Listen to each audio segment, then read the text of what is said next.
যারা না বুঝে আমাদের উপর জুলুম করেছে, আলেম ওলামাদের হত্যা করেছে, নিরপরাধ মানুষকে ফাঁসির কাষ্ঠে ঝুলিয়েছে, তোমাদের সামনে আজকে আহ্বান করে ইসলাম সাম্যের কথা বলে, সমতার কথা বলে, ইসলাম তোমাদেরকে ক্ষমা করে দিবে। আসো, মসজিদ থেকে দূরে ছিলা, মুসল্লিদের বিরোধিতা করেছিলা, আলেম ওলামার বিরোধিতা করেছিলা, আলেম ওলামাদের হাতে এসে আজকে নতুন করে ধরনা দাও, কালিমার দাওয়াত গ্রহণ করো, ইসলামের এই নামাজের কাতারে এসে সামিল হয়ে যাও, এই জাতি ক্ষমা করে দিবে।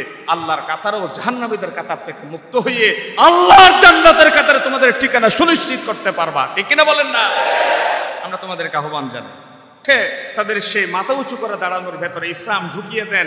ইসলামের দাসে, ইসলামের আলো যদি আলোকিত হতে পারে, আমার এই দেশ দরজা খুলে মানুষ ঘুমাবে, সুন্দরী নারীরা মাইলের পর মাইলেকে সফর করবে, মালওয়ালারা মাল নিয়ে ভ্রমণ করবে, কোন দুর্বৃত্তের দুর্বৃত্তায়ন, কোন ইপ্রিজারের ইপ্রিজিং আমার সুন্দরী নারীর দিকে লোলভ দৃষ্টি দিয়ে সাহস কিংবা সুযোগ পাবে না। ঠিক কিনা বলেন? ইসলাম ছাড়া অন্য কিছু মানি না। কোন ব্যক্তির চরিত্র, ব্যক্তির মতাদর্শ জাতির ভাগ্যের চাকা ঘুরাতে পারে না। কেবল ইসলাম, কেবল আল্লাহ রাব্বুল আলামিনের, আমার রসুলের দান দান ভাঙা মাতার খুলি ভাঙ্গা জীবন বিধান মানুষের ভাগ্যের চাকা ঘুরিয়ে দিয়ে এই জাতির সামনে নতুন একটা আলো উপহার দিতে সক্ষম। ঠিক কিনা? তাদেরকে যদি দ্বীনের ছাঁচে, দ্বীনের যাচ্ছে, দ্বীনের পরিবেশে যদি তৈরি করতে পারেন, এই দেশ কোরআনের পরিবেশ, এই দেশ খালিদ ইবনুল ওয়ালিদের চরিত্রের পরিবেশ, এই দেশ হযরত ওমরের চরিত্রের পরিবেশ ফিরে আসতে আর বেশি দিন অপেক্ষা করতে হবে না, হবে না, হবে না। ঠিক না? এই তরুণদেরকে আপনি সেই ধাঁচে তৈরি করতে হবে। তাদের ভেতরে যে আগ্নেয়গিরি আছে তা একটু দিয়াশালাইয়ের কাঠি দিয়ে জ্বালাই দিতে হবে।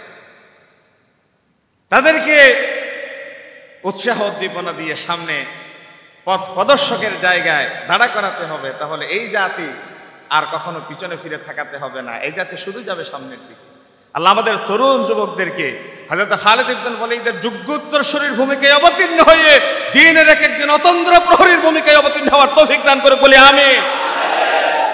আমাদের তরুণদের বাবারা যারা আছেন এখানে, বাবারা যারা আছেন, যাদের ঘরে তাফসীর নাই, যাদের ঘরে হাদিস নাই, আন্দরকিল্লা যান, তাফসীর কিনে নিয়ে আসেন, হাদিসের কিতাব কিনে নিয়ে আসেন, ইসলামী সাহিত্য পড়ান।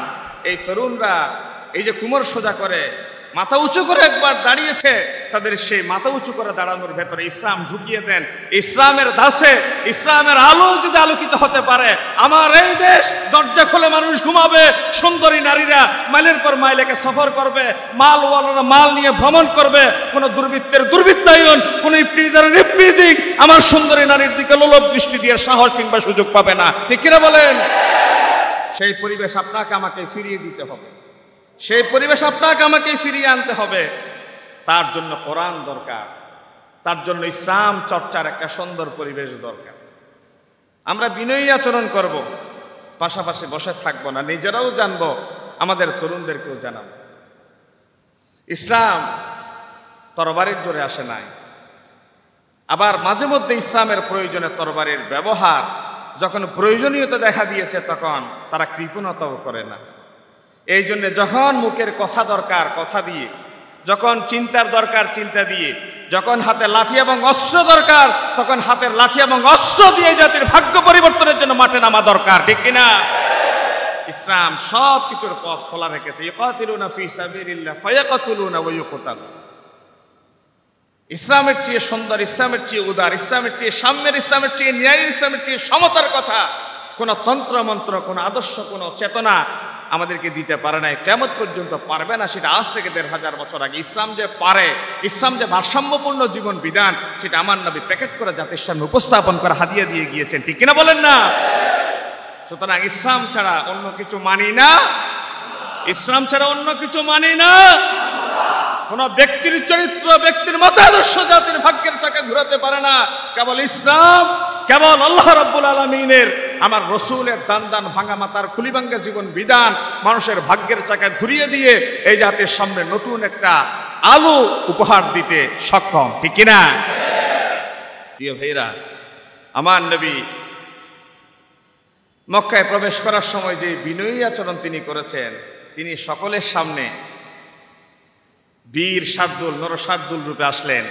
তারা আমার নবীর সামনে এসে দাঁড়িয়েছে, তারা বলছে, মুহাম্মদ সাল্লাল্লাহু আলাইহি ওয়াসাল্লাম আমরা বড় জালেম, তুমি বড় মজলুম।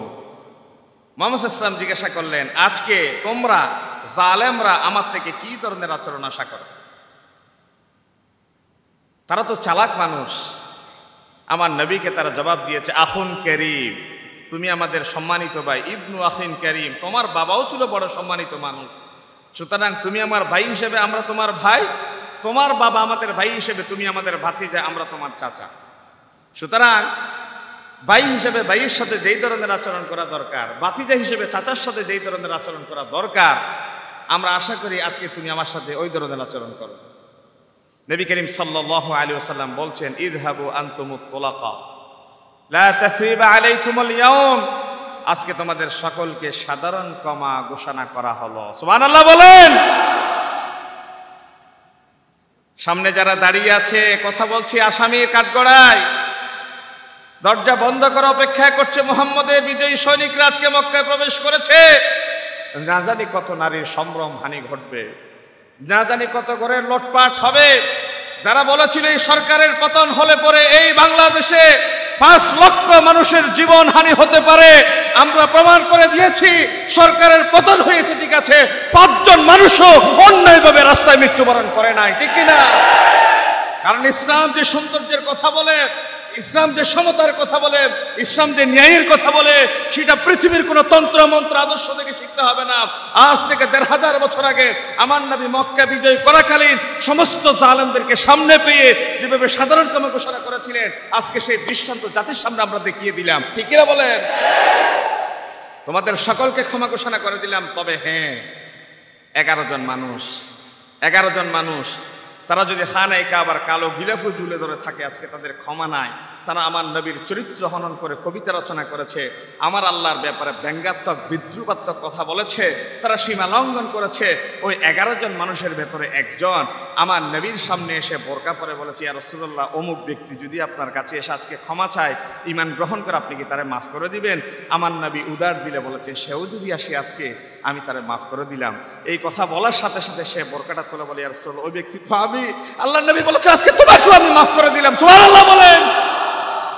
তাইফের ময়দানে নবীজি গিয়েছিলেন, রক্তাক্ত শরীর নিয়ে তিনি মাটিতে পড়েন, একবার হোঁশ আর একবার বেহোশ। জিবরিল আমিন এসে বলেছেন, ইয়া রাসূলুল্লাহ, আপনি আমার কাছে সাহায্য চান, এই 2 উপত্যকার মানুষকে মুহূর্তের ভিতরে আমি খতম করে দিতে পারি, শেষ করে দিতে পারি। আমার নবী যেমন জিবরিল বলেছেন, হাত তুলেছেন, তিনি দোয়া করেছেন, আল্লাহুম্মা ইহদি কওমি ফাইন্নাহুম লা ইয়ালামুন। আল্লাহ, এই জাতিরে যদি আমি বদদুয়া দিয়ে, অভিশাপ দিয়ে, জিবরিল আমিনের শক্তি সামর্থ্য দিয়ে শেষ করে দিই, আগামীকাল ভোরের সূর্যোদয় হওয়ার আগে কারে আসসালাত আসসালাত বলে ডাকবো, কার ইসলামের সৌন্দর্যের কথা বলবো, কার কাছে কালিমার দাওয়াত পৌঁছাবো। এই জন্য আল্লাহ, আমি এই জাতির ধ্বংস হয়ে যাক সেটা আমি চাই না। তারা না বুঝে পাথর মেরেছে, না বুঝে তরবারি চালিয়েছে, না বুঝে জেলে দিয়েছে, না বুঝে আমাদের উপর অস্ত্র চালিয়েছে। আল্লাহ, তুমি মাফ করে দাও, দিন বোঝার জন্য রাস্তাটা সহজ করে দাও, তাদের কলবটা দিনের জন্য আলোকিত স্থানে পরিণত করে দাও, বলি আমিন। আমার নবী তাদের হেদায়েতের জন্য দোয়া করেছিল। যারা না বুঝে আমাদের উপর জুলুম করেছে, আলেম ওলামাদের হত্যা করেছে, নিরপরাধ মানুষকে ফাঁসির কাষ্ঠে ঝুলিয়েছে, তোমাদের সামনে আজকে আহ্বান করে, ইসলাম সাম্যের কথা বলে, সমতার কথা বলে, ইসলাম তোমাদেরকে ক্ষমা করে দিবে। আসো, মসজিদ থেকে দূরে ছিলা, মুসল্লিদের বিরোধিতা করেছিলা, আলেম ওলামার বিরোধিতা করেছিলা, আলেম ওলামাদের হাতে এসে আজকে নতুন করে ধরানো দাও, কালিমার দাওয়াত গ্রহণ করো, ইসলামের এই নামাজের কাতারে এসে শামিল হয়ে যাও, এই জাতি ক্ষমা করে দিবে। আল্লাহর কাতারও জাহান্নামীদের কাতার থেকে মুক্ত হয়ে আল্লাহর জান্নাতের কাতারে তোমাদের ঠিকানা সুনিশ্চিত করতে পারবা, ঠিক কিনা বলেন না? আমরা তোমাদেরকে আহ্বান জানাই, আসো, দিন কি জিনিস বুঝো, দিনের ছায়াতলে এসে নিজের মস্তকটা ঝুঁকাও। প্রতিশোধ নাই। আমি গত জুমায় কথা বলেছি, গতকাল ওসি সাহেবের সাথে আমি রাত 11টা পর্যন্ত ছিলাম, 11:30 পর্যন্ত ছিলাম আপনাদের এই থানার ওসি সাহেবের সাথে। আলহামদুলিল্লাহ, আজকে পরিবেশ এসেছে, এই জন্য বলছি, কমপক্ষে 10 জন ওসি সাহেবকে তাদের থানায় ফিরানোর জন্যে, পুলিশ ভাইদেরকে তাদের যার যার জায়গায় ফেরানোর জন্যে নিজের কলিজা দিয়ে, আন্তরিকতা দিয়ে, মহাব্বত দিয়ে, ভালোবাসা দিয়ে চেষ্টা করেছি।